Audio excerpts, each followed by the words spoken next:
Et Beyrouth, en fait, m'a forcé vers ça. Et en fait, écrire l'histoire là où c'est le plus improbable, dans le divertissement, Ouais. là où en fait on n'est pas redevable politiquement.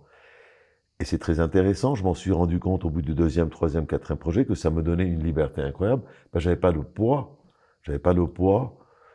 qu'un projet institutionnel tout t'impose quand tu construis une mairie, un logement Ouais. social, un musée, Ouais. Ouais. un Vous avez plus de monument. liberté. En Occident, tu vas t'inscrire dans une histoire qui est très claire. Les questionnements, les postures trop radicales ne passent pas, c'est pas Ouais. possible. Il y a une limite aux questionnements que tu peux poser par rapport à certaines mouvances ou certaines tendances qui sont l'autorité en place, hein, et les institutions qui te sont commanditaires. Il y a une responsabilité Ouais. politique. Quand tu construis une boîte de nuit, tu n'es pas du tout redevable. Ouais. Ouais. Tu peux Vous faites ce raconter, que vous voulez. mes 3 premiers projets construits qui ont circulé dans un premier temps étaient des projets de divertissement et qui étaient tous sur des sites très problématiques. Très, Ouais. très Les trois. problématiques. Oui, oui, c'est vrai. Le premier étant sur le site d'un massacre qui a eu lieu à la Quarantaine.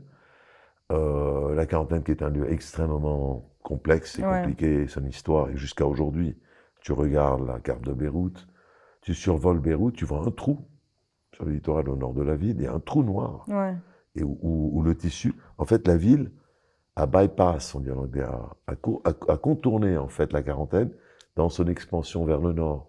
C'est un territoire maudit, où il y a les abattoirs, où il y a les dépotoirs, où il y a les tanneries, tout ce qui pue en fait. D'accord. Il n'y a rien à la Quarantaine. C'est bizarre alors que tu es à 3-4 minutes du centre, sur le littoral. Il y a des raisons politiques derrière tout ça. Ouais. Donc c'est un site très problématique. Et le site, la parcelle sur laquelle on a construit, était le lieu le plus dense en 75-76, avant la fameuse bataille ou le massacre de la Quarantaine. Donc c'est très obscur ce qui s'est passé. Et en 98, on n'écrivait pas cette histoire. L'histoire, Et pour jusqu'à beaucoup, maintenant, on n'écrit on pas n'écrit l'histoire. toujours pas. Ouais. Et l'histoire qui circulait à l'époque s'arrêtait, on va dire, allez, s'arrêtait peut-être à l'indépendance, et dans le meilleur des cas, en 75. Il n'y a aucune version Voilà, officielle ou bien aucun écrit voilà, dans l'histoire qui parle de le massacre de la Quarantaine voilà. jusqu'à On aujourd'hui. n'en parle pas. Ouais. Tu prends la centrale est limitrophe, en fait, au projet solidaire, est une petite baraque qui a été abandonnée en 75, et où là, tu te poses aussi beaucoup de questions, parce que tu vois juste à côté, tu fais 50 mètres plus loin, tu vois Saifi Village, Ouais. qui est en carton-pâte, qui est ce que j'appelle les travestis en architecture, où tu ne reconnais pas le vrai du faux, tu ne connais pas le mâle de la femelle, tu ne sais pas ce qu'est quoi.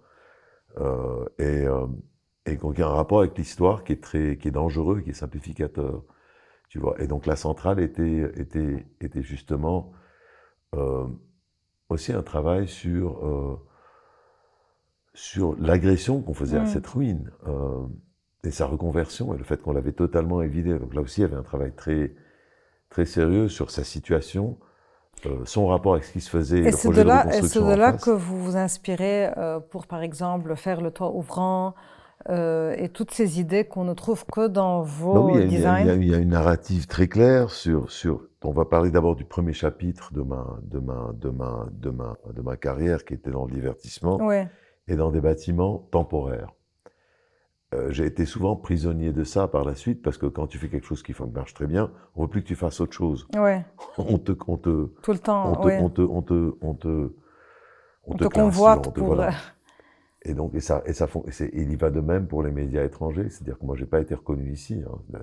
On m'a reconnu ici parce que j'ai été reconnu dehors. Ouais. En tout cas, c'est Mais, presque toujours mais comme ça cette au Liban. succession de projets a déclenché une avalanche médiatique à l'époque. Pas dans les médias d'architecture dans un Mm. premier temps, mais dans les médias politiques. Ouais. Donc ça a été d'abord reconnu pas par les architectes, mais par ceux qui étaient capables de lire en fait des prises de position politiques Est-ce en qu'au rapport avec contraire, l'histoire. les architectes vous ont critiqué? Alors, lorsqu'il y a eu quelques écrits ou quelques réactions plus profondes, on va dire, par des gens qui n'étaient pas architectes, Ouais. donc qui étaient intéressés par la dimension politique de ce travail, et pas au Liban. Ouais. Là, le monde de l'architecture, ça a été assez rapide, a À commencé à s'y virer. intéresser. Ouais. S'y intéresser, bon, moi j'étais très jeune, hein, j'avais à peine 30 ans, j'avais même pas 30 ans, je ne comprenais pas du jour au Ouais. lendemain Donc forcément, ça te monte à la tête, tu te laisses faire.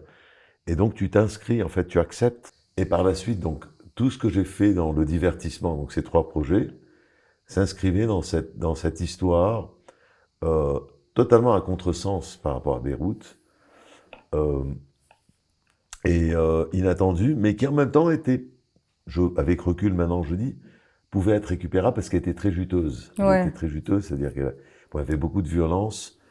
Elle traitait des cicatrices de la guerre, elle traitait... et elle était en opposition totale avec ce que Solidaire racontait. Mm. Et là, c'est intéressant parce que Solidaire ne comprend plus au bout d'un certain temps l'attention que je reçois par rapport à un projet énorme et gigantesque qui était Solidaire, avec tout le sens qu'il portait. Donc il y avait le projet de Solidaire à l'époque qui circulait, et chaque reportage sur Beyrouth, il y avait Solidaire, et cette merveilleuse histoire, et tout ce qui s'ensuit, on aime, on n'aime pas. Ouais. Et tu avais le petit En Klebs parallèle. Gaboyer à côté, et qui racontait quelque chose de très différent.